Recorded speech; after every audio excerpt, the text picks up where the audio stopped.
You know, good morning. I'm here, I'm back once again. Ganun naman talaga kapag maganda ang lugar, masarap ang pagkain. Basta sa pagkain, kapag masarap yan, babalik-balikan yan, di ba? For example, Jollibee, di ba? Mang Inasal, mga pagkain, di ba? Kaya nga mayroon tayong tinatawag na suki, di ba? Kasi kung hindi ka suking pagkain, kung hindi ka nasasarapan, hindi ka kontento, hindi ka nasatisfied, no, nung yung biniling pagkain, edi syempre hindi ka na uulit, di ba? Pag one time, big time lang, kumbaga parang fly by net lang siya. So sa services naman, kung hindi ka naman din kontento, hindi ka satisfied sa serbisyo nung inavail mo, so syempre hindi mo na yan babalikan muli, no? So same with lugar. Kung hindi yan maganda, kung hindi ka masaya sa lugar, di ba?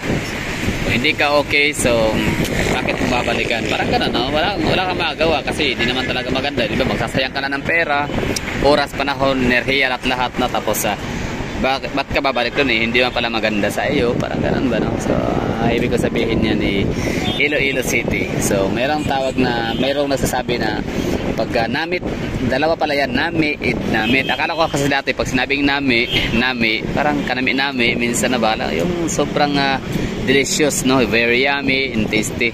Yun pala pag sinabing nami, nindot, maganda, look good, parang ganun, basta beautiful, ganun, nami. So kanami-nami gid kay Iloilo City, ga galing. So kanami-nami gid kay Iloilo, kay binalikan talaga natin, no? Tapos pangalawa naman, kapag namit, pag may letter T, ang ibig sabihin nun, namit is masarap, no? Yummy, tasty, yun na yung ibig sabihin nun. So kala ko dati namit or nami, paras lang yun. So iba pala ko, sinabing nami, nindot, no? Very nice. So sangkanais gid ni Iloilo, sangkanami gid ni Iloilo. At ito tayo nagbabalik. Kita nyo yan? Welcome back to the city where the old meets new. Nice one. Basta dami pang daming mga nicknames sa Iloilo City. Queen City of the South. Originally, diba, according sa mga Ilonggos, people out there, no, na Iloilo City is the Queen City of the South. Tapos ano pa? Ano yung gastronomy? Sige lang, i-search natin minsan. Tapos yan. Basta masarap ang pagkain dito. Yun nga lang, ang mulo in the pansit mulo tsaka yung lapas batchoy ay hindi ko siya ma-enjoy, hindi ko siya matikman gawa ng meron siyang made of pork, mga pork stock. Okay, tapos basta kanami-nami gid ni Iloilo. Way natikal ga. Galing way natikal ga, kanami-nami gid ni Iloilo. Ganda ng araw, ganda ng hangin, ganda ng lugar, hayahay, fresh na fresh, no? Highly urbanized city, pero ganito yung klima. Napakalinis, napakamaliwalas, di ba? Saan ka pa? Para ka lang wala sa Pilipinas, Nice. Although di man napunta ibang lugar, di ba nakapunta ng ibang bansa, pero masasabi kong parang wala ka sa Pilipinas, kasi hindi naman kasi ganito yung itsura ng mga, hindi siya common, no, na scenery, hindi siya common na view, hindi siya common na beauty sa isang highly urbanized city, di ba? Kasi Pilipinas, alam naman natin, di ba, yung view hindi ganito. Sige daw, hanap na kayo ng view sa Pilipinas na kagaya nito. So Iloilo City is a very unique city. Ang dami, no? Ang daming mga bagay na nagsisit apart ni Iloilo City sa ibang city sa Pilipinas. Sa linis, marami namang malinis. In fact, sa NCR, no, marami akong napapansin talaga kaysa City of Manila. Nakakahanga kasi malinis na yung City of Manila, even Pasay. May mga certain places pa rin naman yung mga nabanggit ko rin. May mga certain places pa na mga nakakalat madudumi, pero talagang improving talaga sila. Pero yan, Davao malinis, saan pa ba, Mandawi City malinis, yun, San Carlos City, pero di ko napuntahan, hindi ko nasali yun. Yan, Baguio City, maganda din ang Baguio City, malinis. Pero yun nga, Iloilo City is very unique. So daming mga bagay kay Iloilo City na nagbubukod namumukod tangi, no? So for example, itong kanilang highway, hindi pala to, akala ko nung first time kong pumunta rito, akala ko ito syempre Mandurriao, kumbaga parang business park or business district, just like BGC, mga Ayala, di ba? Mga Ayala Park, business park. So akala ko ganito yung level nito dito, na syempre sino lang ba naman ang mayroong kapasidad maliban sa Davao, ha? So maliban sa Davao City, ang may kapasidad lang talaga na mag-underground cabling system sa mga kalye ay ang mga corporate businesses na mga private sectors. Yun nga, mga Ayala, Mega World, yun ang mga makakapag underground cabling system except Davao City. So means to say private. Pero yun pala, napag-alaman ko, sabi coming from mga people of Iloilo, na hindi pala to private owned. I mean, hindi pala to hindi ito private, no, gastos or spend. Kumbaga ito ay government spending or people's money. It's a government money or people's money. Tax, basta people's tax, no? So ibig sabihin, mayaman talaga ang Iloilo City kasi afford niyang mag-beautify. Nakakagaya nito na pang world class talagang datingan. Totoo, seryoso, no? Namin to, mga palangga, oh. Totoo yan, mga kagala, di ba? Tingnan nyo naman mayroon ba kayong ganito sa lugar ninyo, or mayroon ba kayong ganitong lugar sa Pilipinas na makikita ho ninyo na kasing ganda? So, one thing na isa lang to sa napakaraming bagay na nagsiset apart ni Iloilo sa ibang city. Malinis, organized, presko yung hangin, ang ganda ng mga structures, di ba? Mga tao, di ba? I don't know, baka nagkataon lang talaga. Swerte lang ako, no, hindi pa ako naka-experience of naka-encounter ng medyo hindi maganda ang pakikitungo sa akin dito. Hindi naman nila alam na ako'y nagba-vlog or vlogger, di ba? Or bisita or tayo. Basta lang parang siguro swerte lang. So feeling blessed ako sa part na yon. Kasi syempre kahit pasabihin natin na mga Iloilo, mga Ilonggo, mga mababait, pero syempre tao pa rin yan, no? Mayroon lahat naman tayo na lahat talaga ng tao sa mundo, mayroon talaga kanya-kanyang ugali, may mga attitude talaga yan, no? So yun nga lang, depende sa pakikitungo natin. Kumbaga parang reflecting lang din, no? Reflections.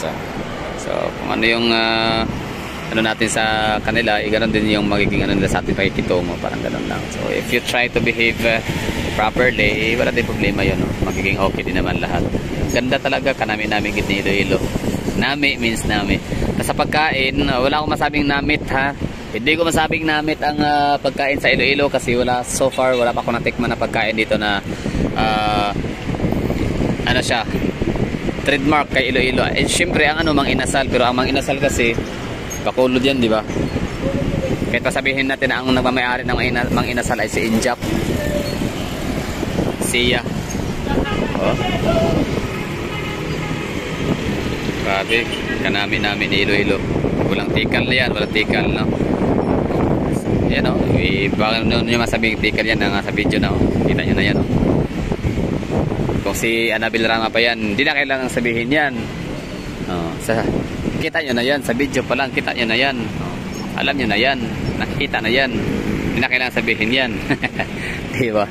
Ayun, so SM City Iloilo. So di ko alam kung anong mangyari, anong ganap. Basta matulog muna ako after nitong video na to. Hanap muna tayo ng matulog muna, no, sa kwartong ating nabook. Tapos yun, today is Saturday, January 27. Tomorrow yung pinaka-final day, pinaka-main event talaga ng Dinagyang Festival sa Iloilo City. So kita-kits, time check, alas 6 pa rin, no? Maaga pa. So yun lang siguro, at maraming salamat sa mga magsasabi sa akin na welcome. Maraming thank you, no? Thank you for welcoming me again. Pero kanina sa airport pa lang, talagang warm welcome na yung sumalubong sa akin ni Haring Araw. Yun, so namin gid ni Iloilo. The best, Iloilo City, the Queen City of the South, the first ever, no? The first Queen City of the South, bago pa na ilipat. May ganun pala na ilipat. Anyway, sige, sa dalawang Queen City of the South, Iloilo City and Cebu City. Ano pa ba? yun lang. At ako'y antok na. Kailangan ko matulog muna. Siyempre, kahit pag ano kaganda yung hangin, kaganda yung init, kapresko yung hangin, kaganda yung tanawin, pero pagka kulang ka rin sa tulog, no, so magiging useless din yun, hindi rin healthy. So, kailangan ating ipagpahinga ang ating katawan, no? So, yun, medyo madaming gala ho tayo sa Cebu na ginagawa. So, thank you for watching, and yun na nga, halong kamuda, amping-amping, ingat, stay safe, and bye-bye. Kanami kiti ilo-ilo ka, oh, why ka natikal ba? Nami ilo-ilo, the best. Very nice.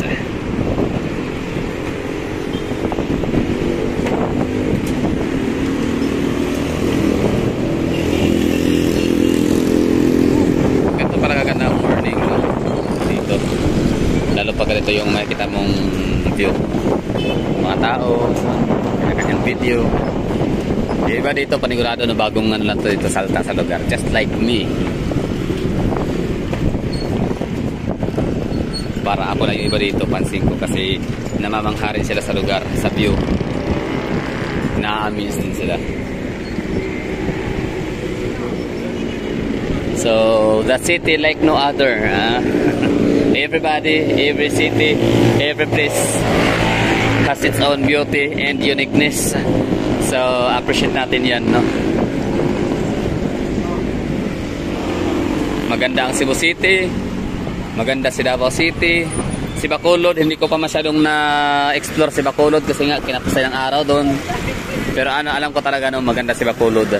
Yan nga lang, hindi yung first phase na napuntahan natin kay Bacolod is hindi siya ganoon ka ganda. Like ayun, sabi nga nung iba si Bacolod City is pala siya transforming into something, no? Kumbaga starting pa lang yung kanyang nasa processing pa lang, no? Nasa process pa lang. Basta minsan nga baka nga baka tarating yung panahon na talagang mas maungusan pa ng Bacolod ang ibang mga mega cities na sa Pilipinas. So maganda sa Cebu, si Bacolod, si Davao, Manila, sino pa mga magandang mga mega cities sa Pilipinas, diba? Dami. Kanami Iloilo ga ya. Why ginatikal ya.